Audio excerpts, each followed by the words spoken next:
नमस्कार दोस्तों, GNS news में आपका स्वागत है। हर उपयोगी जानकारी और काम की खबर से अपडेट रहने के लिए अभी सब्सक्राइब करें हमारे चैनल को और साथ में बेल आइकन भी प्रेस कर ले और वीडियो को ज्यादा से ज्यादा दोस्तों में शेयर करें। तो चलिए बढ़ते हैं खबरों की ओर।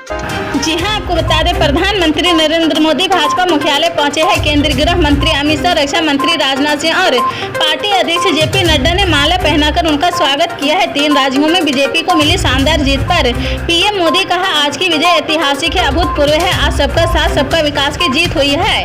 आज ईमानदारी, पारदर्शिता और सुशासन की जीत हुई है। पीएम मोदी ने कहा कि मैं अक्सर कहता था कि नारी शक्ति यह ठान कर निकली है कि भाजपा का परचम लहराएगी। आज नारी शक्ति वंदन अधिनियम ने देश की माताओं बेटियों के मन में नया विश्वास जगाया है। पीएम ने कहा कि इस चुनाव में देश को जातियों में बांटने की बहुत कोशिश हुई है, लेकिन मैं लगातार कह रहा था कि मेरे लिए देश में 4 जातियां ही सबसे बड़ी जातियां हैं।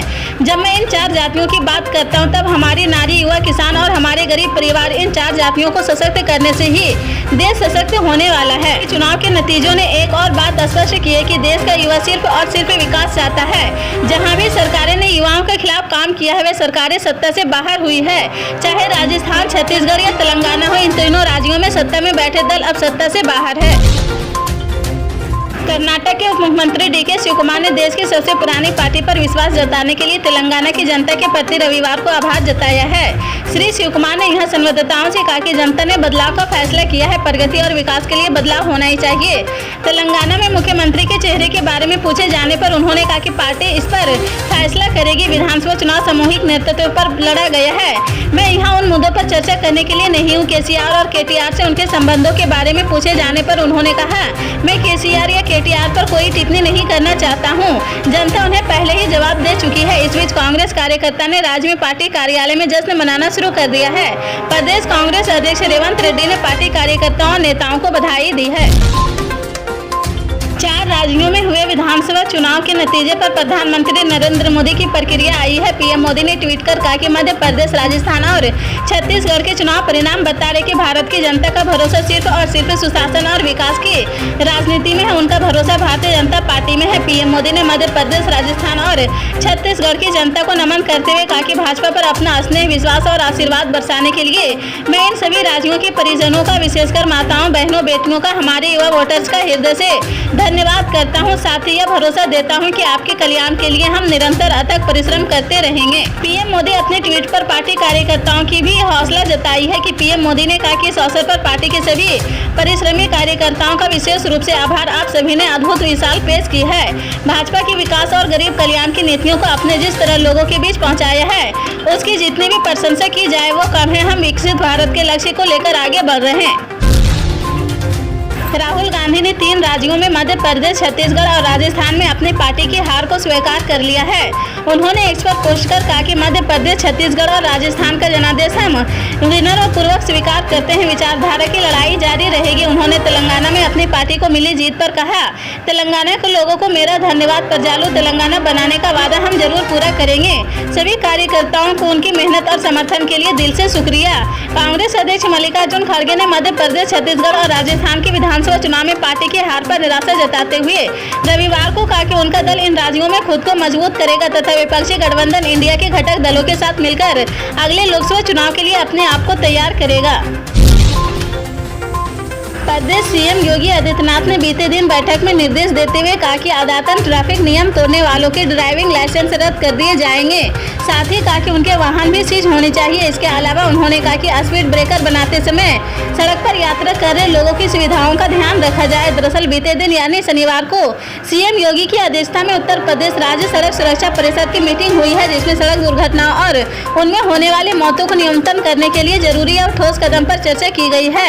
मीटिंग में अधिकारियों को निर्देश देते हुए प्रदेश सीएम योगी आदित्यनाथ ने कहा कि वाहन चलाने वाले हर व्यक्ति को ट्रैफिक रूल्स को फॉलो करना होगा। इसके लिए सबसे पहले लोगों को जागरूक करें और उसके बाद अगर ट्रैफिक नियमों का उल्लंघन होता है तो पेनाल्टी लगाए। योगी आदित्यनाथ ने आगे कहा कि ठंड के समय कोहरे में हादसे अधिक होते हैं, उसे कम करने के लिए जागरूकता, प्रवर्तन, इंजीनियरिंग और इमरजेंसी केयर पर फोकस करना ही आवश्यकता है। 15 से 31 दिसंबर तक सड़क सुरक्षा पखवाड़े के रूप में मनाया जाना चाहिए। हमें सभी विभागों की परस्पर सहायता से इस पखवाड़े को सफल बनाना होगा। नवी मुंबई के जवाहरलाल नेहरू पोर्ट पर शनिवार को समुद्र में जाकर प्रदर्शन किया है। पानी में खड़े होकर आंदोलन कर रहे इन प्रदर्शनकारियों ने शिप्स का मूवमेंट रोक दिया है। इन लोगों की जमीन का अधिग्रहण सरकार ने पोर्ट बनाने के लिए 1994 में किया था, लेकिन अभी तक इनको मुआवजा नहीं मिला है। रविवार को पुलिस ने बताया कि प्रदर्शन करने वाले हनुमान कोलीवाड़ा गांव के हैं। 60 लोगों के खिलाफ केस दर्ज किया गया है। प्रदर्शनकारियों के गांव हनुमान कोलीवाड़ा के सरपंच परमानंद कोले ने बताया कि मुआवजे के लिए हम आपसे सालों से मांग रहे थे, लेकिन अभी तक कोई समाधान नहीं किया गया है। 1984 में भारत सरकार ने जवाहरलाल नेहरू पोर्ट के निर्माण के लिए रायगढ़ जिले के सेवा गांव के 256 मछुआरों की जमीन का अधिग्रहण किया है। उसके बाद ये सभी परिवार हनुमान कोलीवाड़ा में ट्रांजिट कैंप में रह रहे। जमीन अधिग्रहण के बदले परिवारों को मुआवजा दिया गया था। रायगढ़ के कलेक्टर ने इन परिवारों को उड़ान में 17 एकड़ की जंगल की जमीन अलॉट की, मगर लोगों ने इसे लेने से इनकार कर दिया है। भारतीय मौसम विभाग ने आंध्र प्रदेश और उससे सटे तमिलनाडु तटों के लिए चक्रवात का अलर्ट जारी किया है। इस तूफान का नाम मिचोंग रखा गया है। IMD के मुताबिक बंगाल के खाड़ी पर कम दबाव का क्षेत्र 2 दिसंबर को डीप डिप्रेशन में बदल गया है। अगले 12 घंटों में यह तूफान में बदल जाएगा। 4 दिसंबर के दोपहर तक आंध्र प्रदेश और आसपास के उत्तरी तमिलनाडु तटों के लिए नजदीक पहुंच जाएगा, जिसके बाद यह 5 दिसंबर को आंध्र प्रदेश में लैपटॉप करेगा। मौसम विभाग के अनुसार 3 से 5 दिसंबर तक आंध्र प्रदेश के तटीय इलाकों में भारी से बहुत भारी बारिश होने की संभावना है।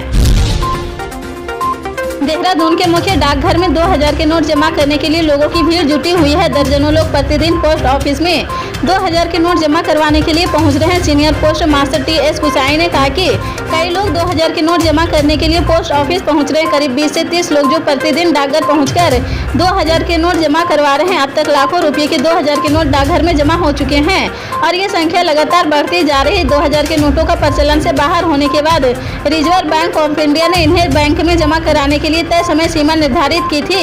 जो लोग इस दौरान नोट बैंक में जमा नहीं कर पाए, उनके लिए RBI ने एक और मौका नोट जमा करने के लिए दिया है। इसको लेकर RBI की ओर से प्रेस विज्ञप्ति जारी कर दोबारा नोट जमा करने का मौका दिया है।